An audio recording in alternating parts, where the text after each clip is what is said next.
يرفع الله الذين آمنوا منكم والذين أوتوا العلم درجات والله بما تعملون خبير.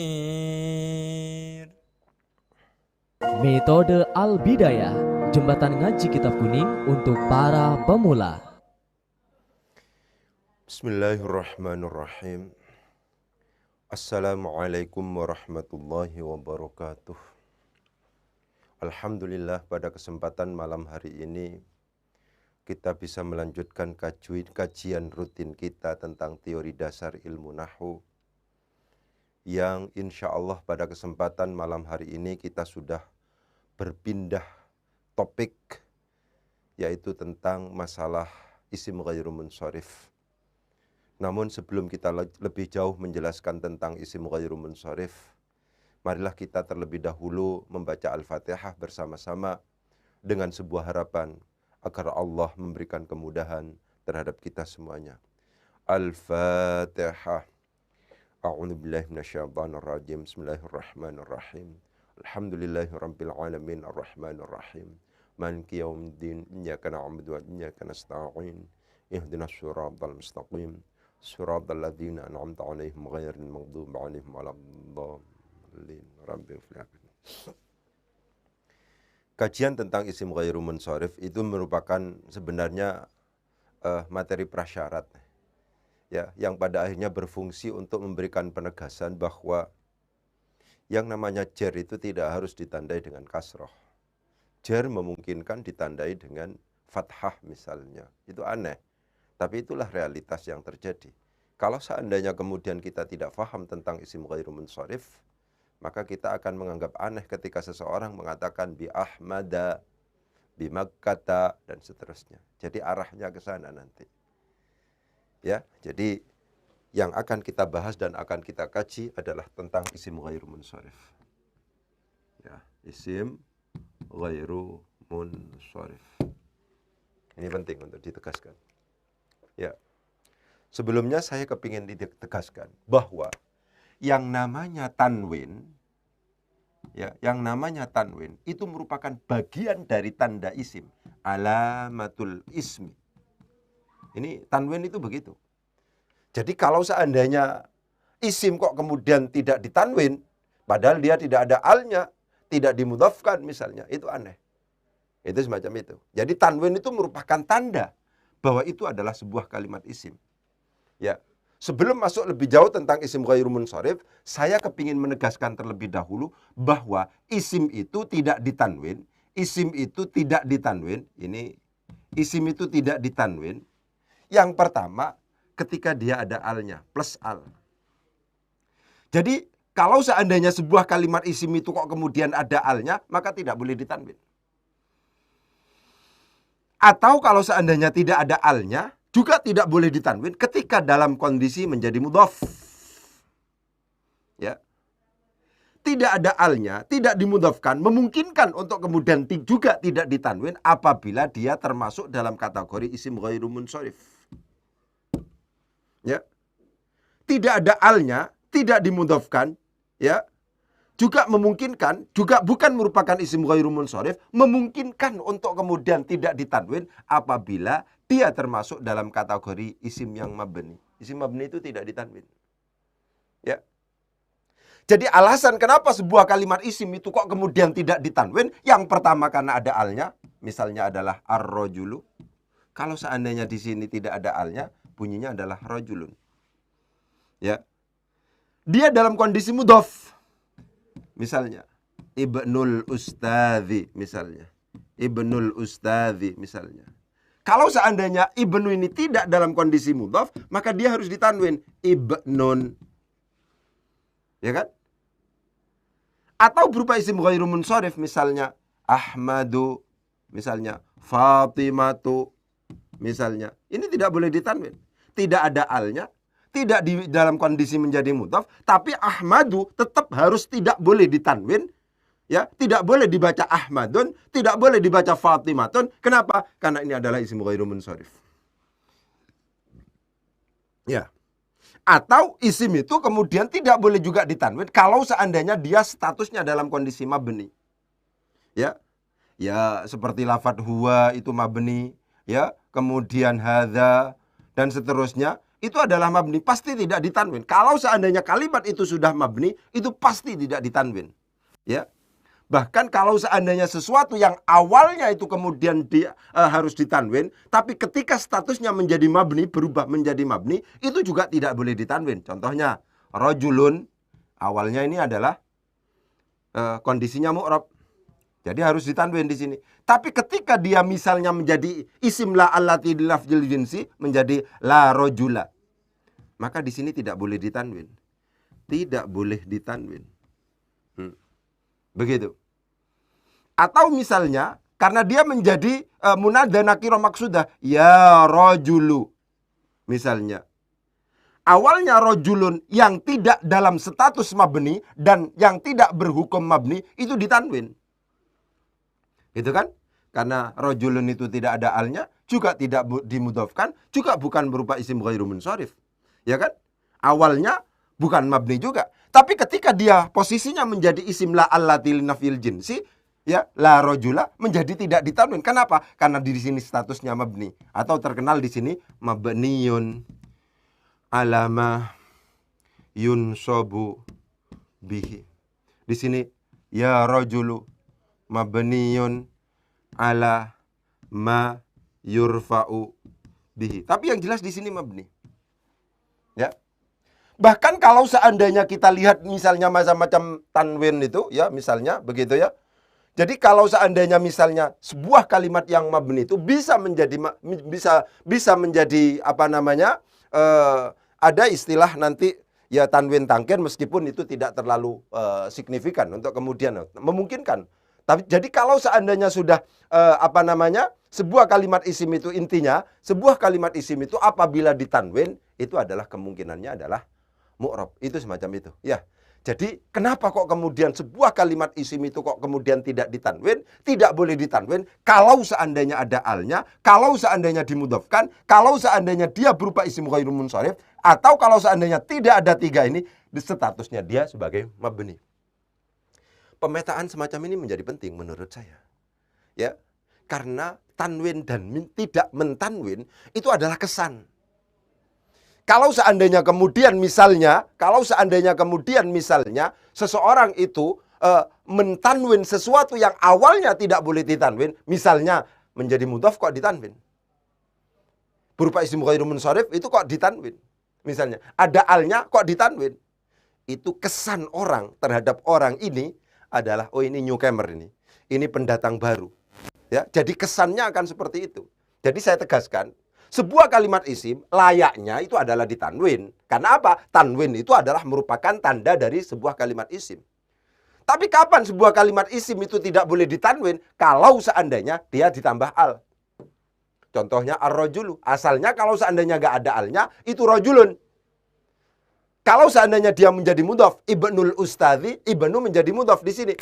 Kalau seandainya tidak dalam konteks mudhaf, ibnu di sini harus ditanwin. Ibnun. Berupa isim ghairu munsharif. Kalau seandainya bukan berupa isim ghairu munsharif, harusnya di sini ditanwin karena nggak ada alnya, juga tidak dimudhafkan. Pun juga demikian, ketika misalnya sebuah kalimat itu adalah termasuk dalam kategori mabni, itu juga tidak ada yang namanya mabni itu ditanwin. Jadi alasan kenapa kok sebuah kalimat isim itu tidak ditanwin, ya, tidak boleh ditanwin, bahkan itu ada empat ini. Yang pertama ada alnya, yang kedua dimudhafkan, yang ketiga adalah berupa isim ghairu munsharif, yang ketiga itu statusnya dia adalah sebagai kalimat isim yang mabni. Itu semacam itu. Ya, bagus. Sekarang kita lanjutkan tentang isim ghairu munsharif.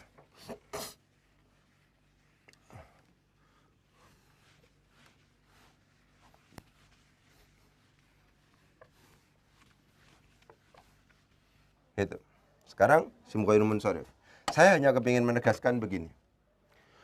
Sebuah kalimat isim untuk kemudian disebut sebagai isim ghairu munsharif itu bukan tanpa alasan. Sebuah kalimat isim disebut sebagai isim ghairu munsharif itu ada alasannya.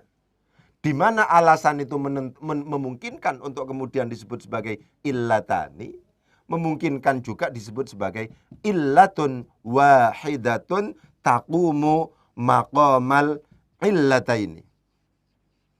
Itu makan semacam itu. Ya. Isim ghairu munsharif itu, sebuah kalimat isim itu, jadi bisa kemudian kita rasionalisasikan. Kenapa? Karena ada alasannya.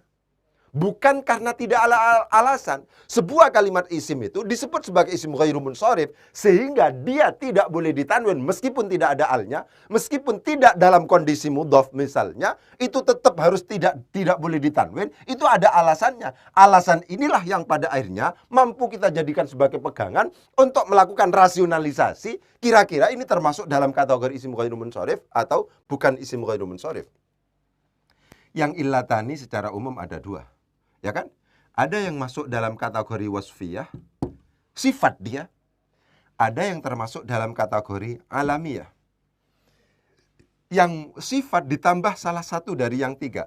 Bisa jadi dia adalah waznul fi'li, bisa jadi ziyadatul alifi wan nuni, bisa jadi udul, ya, bisa jadi udul. Ya. Ini alasan.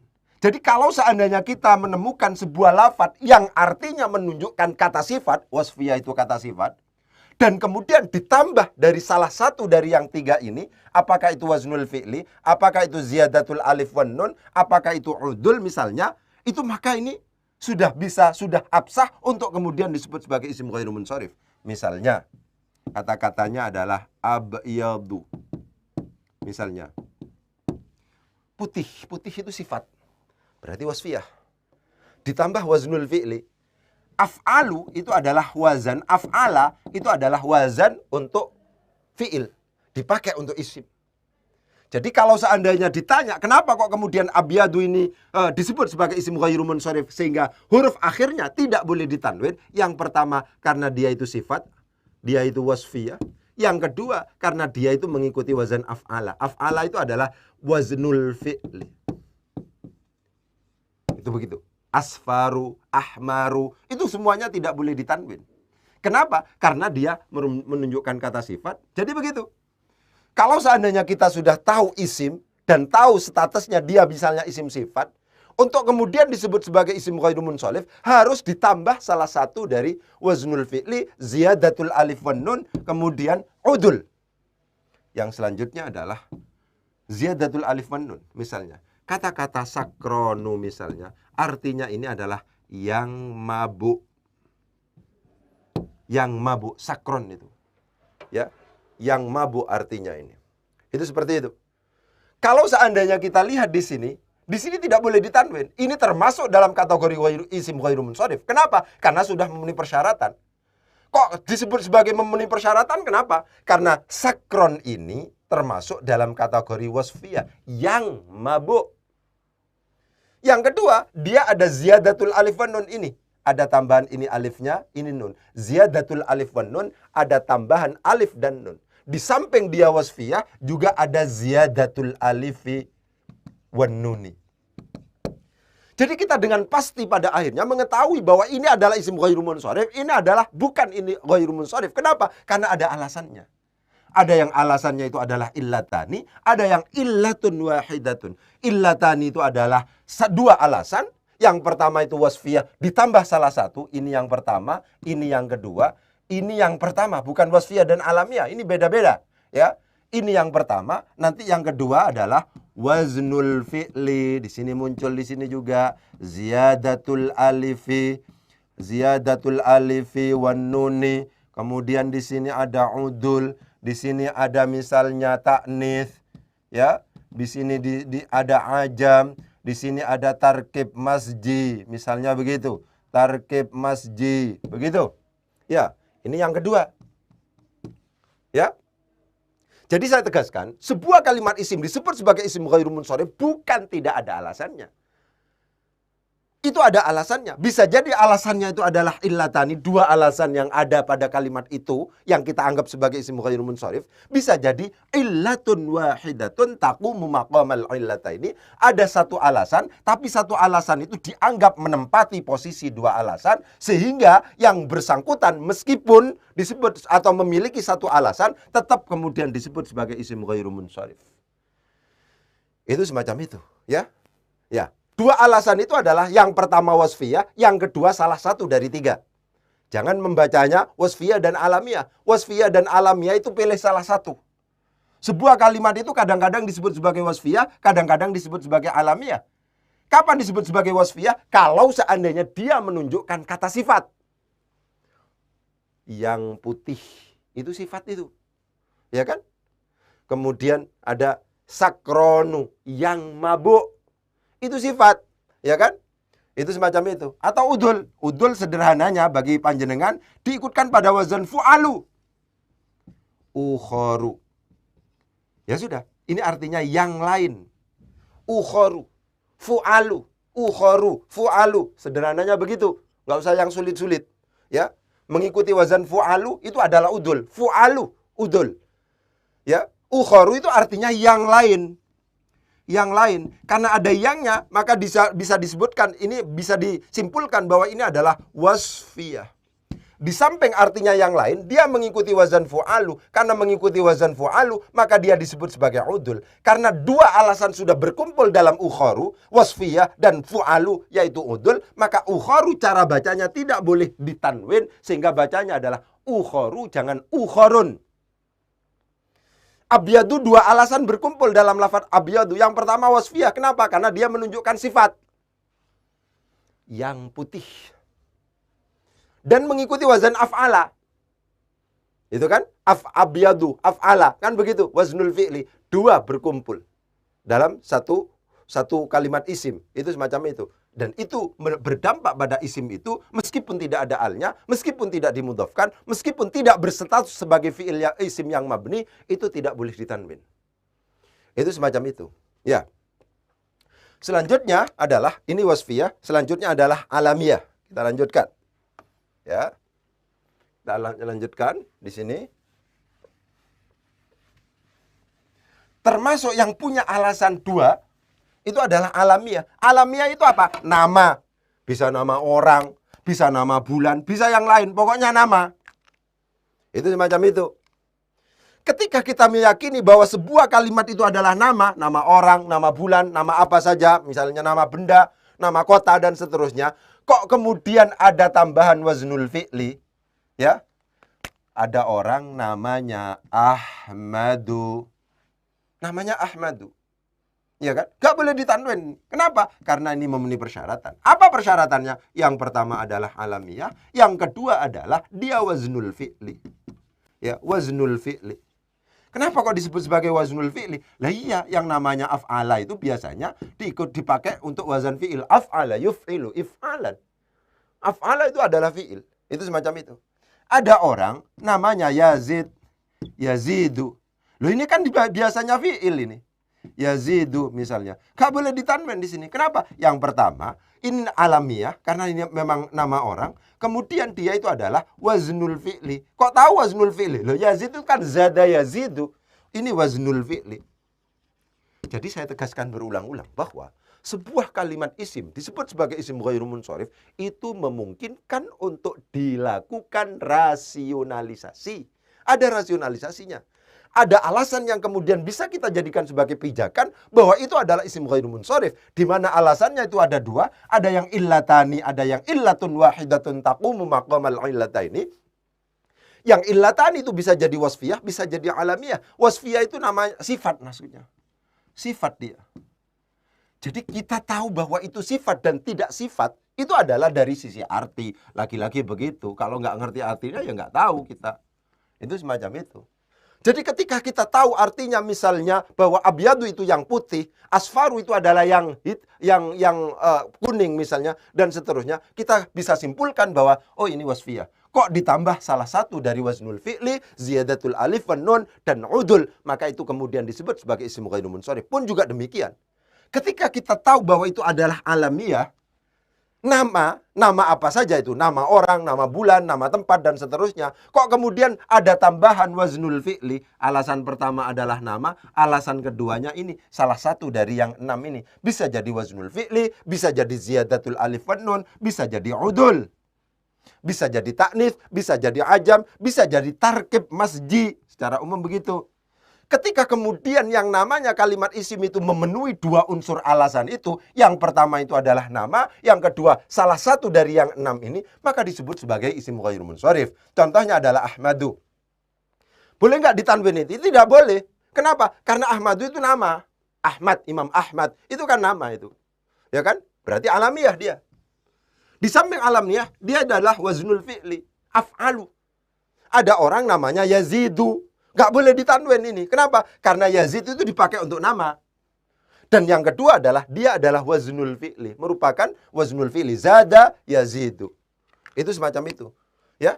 Pun juga demikian, ada orang berarti nama. Ya, namanya Utsman. Ya kan? Namanya Utsman. Misalnya ada orang namanya itu Utsman. Gitu kan? Utsman. Gitu. Loh, ini alamiah. Memungkinkan pada akhirnya untuk kemudian kita sebut sebagai isim ghairu munsharif, sehingga cara bacanya tidak boleh ditanwin. Ketika apa? Ketika ada tambahan salah satu dari yang 6 ini. Ternyata ini ada alif, ada nun. Berarti di sini masuk dalam kategori ziyadatul alifi wan nuni. Ada ziyadatul alif wan nun di sini, ya. Karena ada ziyadatul alifi wan nuni, berarti yang namanya Utsman sudah memenuhi persyaratan untuk kemudian disebut sebagai isim ghairu munsharif. Karena demikian cara bacanya harus Utsmanu, tidak boleh Utsmanun. Itu semacam itu. Ya. Udul misalnya. Selanjutnya begitu. Ada orang namanya Umaru. Apakah boleh ditanwin? Ya dilihat dulu. Umaru adalah isim alam, berarti alamiah dia karena nama memang. Kemudian Umaru juga mengikuti wazan fu'alu. Wazan fu'alu ini udul. Karena demikian Umaru memenuhi persyaratan untuk kemudian diangkat sebagai isim ghairu munsharif. Karena demikian Umaru cara bacanya tidak boleh ditanwin. Nggak boleh dibaca Umarun, tapi dibaca Umaru. Kenapa? Karena dia itu memenuhi persyaratan untuk kemudian disebut sebagai isim ghairu munsharif. Di samping dia alamiah juga waznul juga udul. Itu semacam itu. Selanjutnya apa? Taknis. Ada orang namanya Fatimatu. Boleh nggak ditanwin? Ya dilihat dulu. Fatimatu itu adalah isim alam. Berarti isim alamiah ini. Fatimatu ada taknisnya di sini. Karena memang untuk perempuan. Berarti di sini taknis. Karena demikian ini sudah memungkinkan untuk kemudian disebut sebagai isim ghairu munsharif. Karena demikian cara bacanya tidak boleh Fatimatun, tapi harus dibaca Fatimatu. Itu semacam itu, ya. Tapi di sini diperhatikan, kalau seandainya kemudian yang namanya nama itu cuma 3 huruf, misalnya meskipun da'dun itu nama untuk perempuan, hindun itu nama untuk perempuan memang, ya kan? Akan tetapi tetap ditanwin karena di sini hanya 3 huruf. Kalau 3 huruf langsung ditanwin saja, tidak masalah, gitu ya. Itu semacam itu. Kita kalau baca hindun bukan hindu. Kalau baca da'dun bukan da'du, tapi da'dun. Padahal dia untuk nama untuk perempuan. Nama dan perempuan. Berarti alamiah plus taknis. Yang pada akhirnya itu disebut sebagai isim ghairu munsharif, tapi tidak disebut sebagai isim ghairu munsharif karena jumlah hurufnya cuma 3. Itu semacam itu. Kemudian ajam. Ajam itu apa? Nama yang bukan bahasa Arab. Ini Ibrahim, ini bahasa Ibrani, Ismail, ya, dan seterusnya. Ini kenapa kok Ibrahimu, Ismailu, kok tidak Ibrahimun, Ismailun? Karena ini memenuhi persyaratan. Apa? Yang pertama dia alamiah, yang kedua itu adalah termasuk dalam kategori apa namanya? Ajam. Ajam itu adalah bahasa non-Arab. Itu semacam itu. Ketika ada orang namanya non-Arab, bahasanya non-Arab, ya tidak boleh ditanwin karena itu memenuhi persyaratan alamiah plus ajam. Yang terakhir adalah tarkib masji. Secara sederhana ini gabungan 2 kata dijadikan satu. Misalnya yang terkenal ba'al-bak. Ba'al-bak ya. Iku asalnya adalah ba'lun plus bakun. Ya, itu kemudian ditambahkan menjadi ba'al-bak, itu namanya tarkib masji. Ya, karena demikian ini tidak boleh ditanwin juga. Itu semacam itu. Ya, tidak boleh ditanwin juga. Jadi itu adalah yang untuk illatani. Sekarang yang illatun wahidatun taqumu maqamal illata ini bagaimana? Ya, kita gosok ini, kita hapus. Itu. Allah.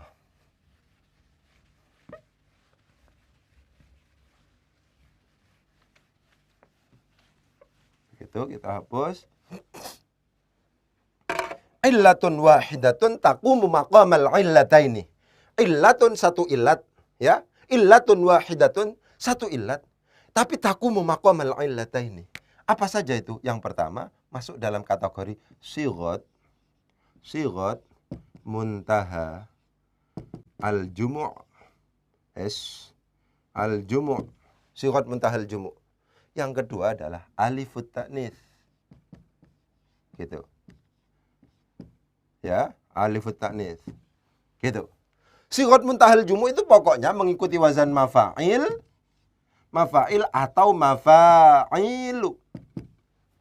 Gitu. Ya. Sighat muntahal jumu' itu adalah bentuk puncaknya jamak. Bentuk puncaknya jamak kalau dalam bahasa Arab itu diikutkan pada wazan mafa'ilu. Yang paling penting adalah yang pertama berharokat fathah, yang kedua berharokat fathah, yang ketiga alif, yang selanjutnya adalah berharokat kasroh. Apakah itu akan afa'il misalnya sama aja? Apakah fawa'il sama aja? Pokoknya yang pertama berharokat fathah, yang kedua berharokat fathah, yang ketiga adalah alif. Pun juga demikian, ya kan? Yang pertama fathah, yang kedua fathah, yang ketiga alif. Yang ini kasroh, ini ada iya-nya, nggak masalah, ya. Apakah afail, apakah fawail, sama saja. Pokoknya itu masuk dalam kategori sighat muntahal jumu'. Ketika sebuah kalimat isim, kok kemudian cara bacanya diikutkan pada wazan mafa'ilu atau mafa'ilu, itu disebut sebagai isim ghairu munsharif. Inilah alasan misalnya kenapa kita kok bacanya masajidu, nggak boleh masajidun.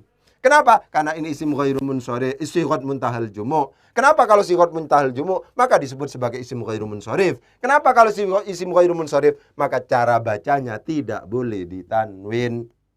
Ya, misalnya seperti masabihu, misalnya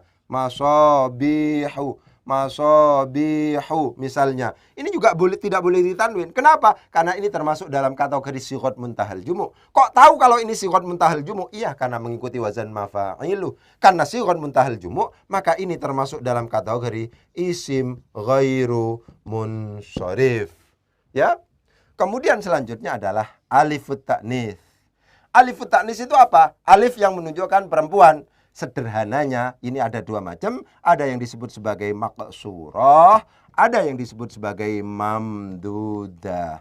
Yang maqsurah itu adalah mengikuti wazan fu'la. Kalau yang mamdudah ya itu fa'la'u ya. Misalnya baydha'u di sini.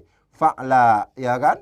Baydha'u. Ah ini alif mamdudah. Kenapa? Karena di sini matnya panjang. Setelah alif ada hamzah. Kalau ini maksurah karena ini hanya sekedar berhukum mat tabi'i, ya, satu alif dua harokat, ya, semacam itu. Jadi kalau seandainya sudah alif maksurah, husna, hubla misalnya, ya sudah, baydha'u termasuk dalam kategori isim ghairu munsharif yang masuk dalam kategori illatun wahidatun taqumu maqamal illataini.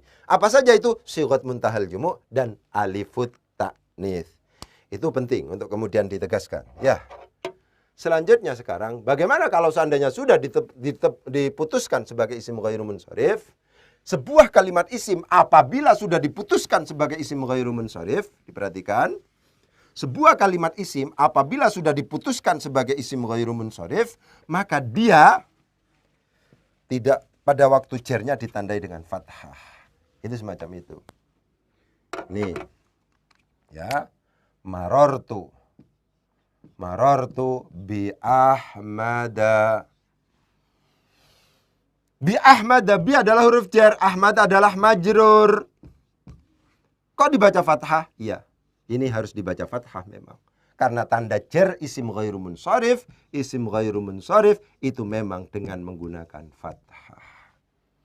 Begitu ya. Marartu bi Fatimata misalnya. Bi Fatimata.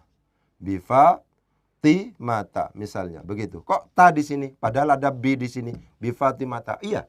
Ini apa kedudukannya? Majrur. Kenapa kok majrur? Karena dimasuki huruf jar di sini. Terus kenapa kok di fathah? Iya di fathah karena Fatimah itu adalah isim ghairu munsharif. Kok tahu kalau Fatimah itu isim ghairu munsharif? Iya, karena dia di samping alamiah juga merupakan taknis. Sehingga dia memiliki dua alasan sekaligus yang berdampak pada Fatimah memungkinkan untuk kemudian disebut sebagai isim ghairu munsharif. Ya, bimasajida misalnya. Bimasajida. Pakai begini. Itu begitu, ya. Ya. Itu kaitannya dengan i'rab, ya. Kemudian kapan yang namanya isim ghairu munsharif itu menjadi gugur hukum ke ghairu munsarifannya? Gugur ke ghairu munsarifannya apabila dia diberi al atau dimudhafkan. Kalau seandainya saya tulis marartu misalnya, saya berjalan bertemu dengan banyak masjid misalnya. Ya, gitu. Bimasajida. Pakai fathah di sini seperti tadi yang saya katakan. Ini pakai isim ghairu munsharif memang. Pada waktu jarnya ditandai dengan fathah. Ya. Tapi kalau seandainya ini kemudian diberi tanwin, diberi al, diberi tanwin, diberi al, marartu bil masajidi. Nah, menjadi di kasroh. Kenapa? Karena ada alnya. Ya, gitu. Jadi sebuah isim ghairu munsharif itu kalau seandainya pada waktu jar awalnya ditandai dengan fathah, jarnya ditandai dengan fathah. Ini jar ini, majrur. Tapi pada akhirnya ke ghairu munsarifannya itu menjadi gugur, tidak lagi ditandai dengan fathah, akan tetapi ditandai dengan kasroh kalau seandainya yang namanya isim ghairu munsharif itu diberi al atau dia itu adalah dimudhafkan. Misalnya marartu bi masajidil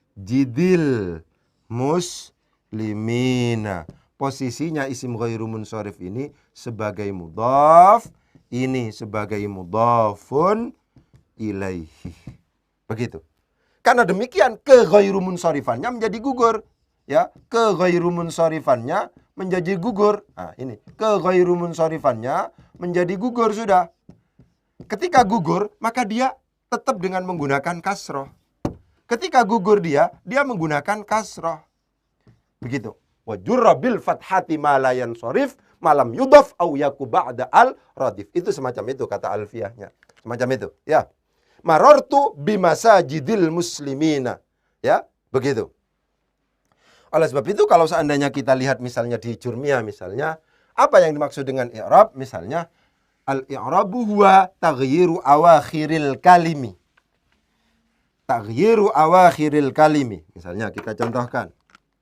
Al-i'rabu misalnya di sini al-i'rabu huwa taghyiru awakhiril kalimi. Misalnya awakhiril kalimi likhtilafil awamilid dakhilati likhtilafil awamilid dakhilati alaiha lafdhan au takdiran. Poin yang kepingin saya tegaskan di sini kata-kata awakhir yang di situ mengikuti wazan afail, begitu, fawail. Pokoknya yang pertama fathah, yang kedua fathah juga, yang ketiga alif, yang keempat adalah kasroh. Ini berarti isim ghairu munsharif. Karena termasuk dalam kategori sighat muntahal jumu yang pada waktu jarnya harusnya ditandai dengan fathah. Awakhir di sini posisinya menjadi mudhafun ilaihi. Karena demikian harusnya di fathah di sini. Tapi kenapa kok kemudian dalam konteks awakhir kok di kasrah awakhiril kalimi, taghyiru awakhiril kalimi? Karena ke ghairu munsarifannya gugur. Kenapa? Karena ini dimudhafkan ke sini. ini mudhaf ilaih dari taghyir, ini mudhafnya, ya. Ini mudhaf ilaihnya awakhir sehingga berhukum jar, tapi awakhir di samping menjadi mudhaf ilaih, dia juga menjadi mudhaf, dimudhafkan. Karena dia juga berstatus sebagai mudhaf, maka yang namanya keghairu munsorifannya gugur sehingga tidak lagi ditandai dengan fathah, akan tetapi ditandai dengan kasroh. Pun juga demikian kata-kata awamil. Awamil di sini juga menjadi mudhafun ilaihi. Menjadi mudhaf ilaih. Kalau menjadi mudhaf ilaih dia majrur. Ya kan? Dia majrur. Awamil itu huruf yang pertama fathah, huruf yang kedua itu adalah fathah, yang ketiga alif. Ini berarti disebut sebagai sighat muntahal jumu'. Karena sighat muntahal jumu', maka dia termasuk dalam kategori isim ghairu munsharif. Karena isim ghairu munsharif pada waktu jarnya ditandai dengan fathah. Pertanyaannya, kenapa di sini kok kasroh? Di sini di kasroh lebih disebabkan karena dia dimasuki al, sehingga keghairu munsharifannya menjadi gugur. Itu semacam itu, ya. Jadi keghairu munsharifannya menjadi gugur. Ya. Jadi itu yang penting dalam konteks isim ghairu munsharif pemikirannya, ya. Memang ada satu wacana lagi yang insya Allah akan kita jelaskan selanjutnya gitu ya, tentang isim ghairu munsharif kita anggap belum tuntas. Ada hal yang harus kita tuntaskan karena ini masih ada space-nya harus panjang, ya. Maka kita akan buat pada episode berikutnya. Mungkin itu yang bisa saya sampaikan, kurang lebihnya mohon maaf, ya. Wabillahi taufiq wal hidayah. Wassalamualaikum warahmatullahi wabarakatuh.